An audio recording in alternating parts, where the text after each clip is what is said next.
Congolaises et Congolais, mes très chers compatriotes, le 3 mai 2021, face aux menaces s'est tenu à Kinshasa une table ronde par rapport à l'évaluation sur la non-levée de l'état de siège.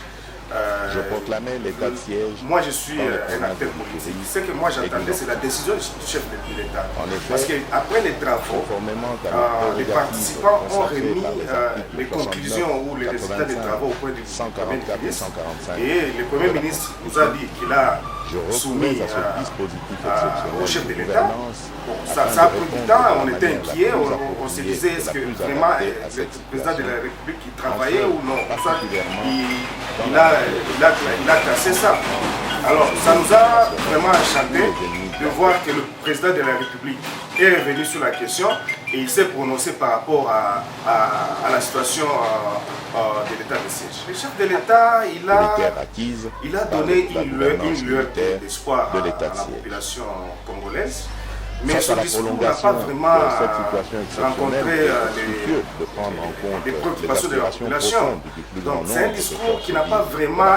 Bon, il a juste parlé de l'évolution, il a levé quelques options, quelques mesures qui étaient prises à l'époque de l'état de siège, par exemple le couvre-feu. Moi je ne sais pas, je ne crois pas que l'état de siège, le couvre-feu a un impact sur les attentes de la population.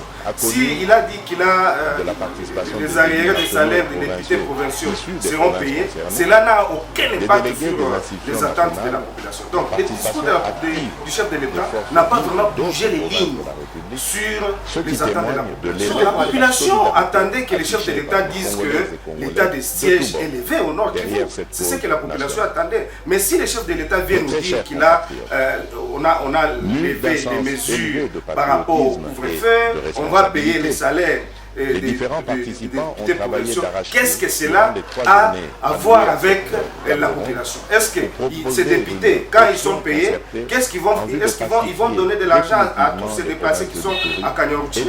Non, moi je crois que le chef de l'État doit vraiment travailler sur la question et lever rapidement l'état de siège pour permettre à tous ces déplacés qui sont en train de souffrir dans les cas des réfugiés ici à Goma de rentrer dans leur milieu d'origine. Le chef de l'État a dit que la levée sera graduelle. Donc ça va aller étape par étape, si je peux m'exprimer. Donc, s'il a dit que ça va se faire graduellement, il y a encore la guerre à Massissi et à Rutshuru.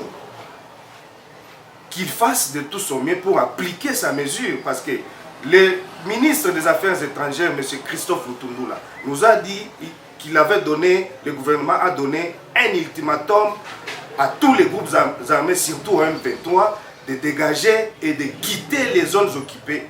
Et il leur avait donné la date du 24 septembre. Mais aujourd'hui, nous sommes déjà le 13 octobre.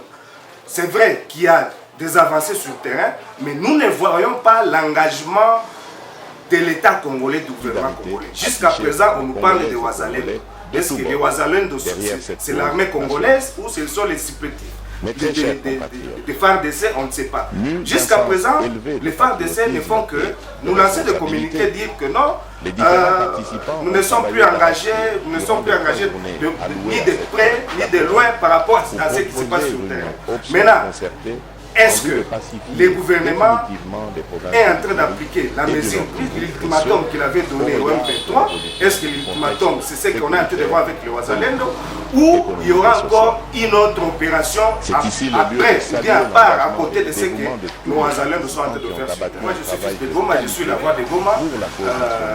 Ce que la population peut attendre de moi, c'est juste une annonce que je suis en train de faire, que je suis candidat député provincial pour la ville de Goma, parce que je ne pouvais pas me taire et croiser les bras face à tout ce que la population de Goma est en train de vivre pour le moment. Vous savez qu'il y a beaucoup de problèmes que je ne peux pas citer maintenant. Là, nous avons des problèmes de sécurité dans la ville, l'électricité, l'eau, il y a beaucoup de problèmes. Mais c'est fait que les élus, nos élus que nous avions envoyés en 2018 pour aller plaider les causes de cette population, malheureusement ces élus-là n'ont rien fait et ils sont en train d'observer et de garder leur calme.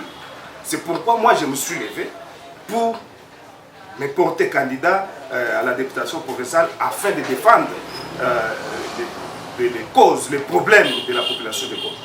Merci.